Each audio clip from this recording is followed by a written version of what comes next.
And so tonight what I'd like to talk about is what does it mean for us to come together and figure out a different path forward, a way out of the dysfunction, and to give people a greater sense of hope about how we can move forward together.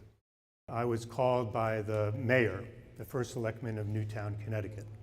As you know, on December 14th of last year, 20 kids were gunned down and 6 adults were massacred in Sandy Hook Elementary School by a gunman named Adam Lanza. It's an unthinkable crime and act against humanity.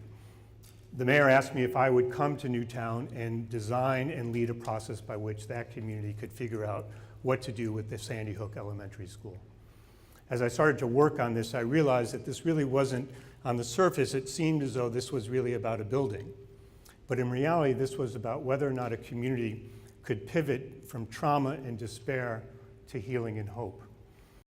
They reached not a divided decision, not a decision of 2/3 versus 1/3, but a unanimous decision. And what happened that night in Newtown was a decision among folks in that task force, in that community, to stick together.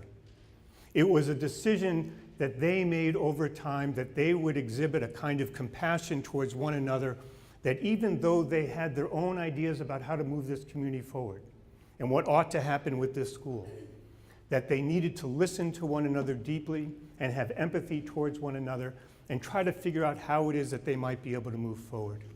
On that night, people decided that it was more important to focus on the common good than their own good. Community is a common enterprise. You can't go it alone.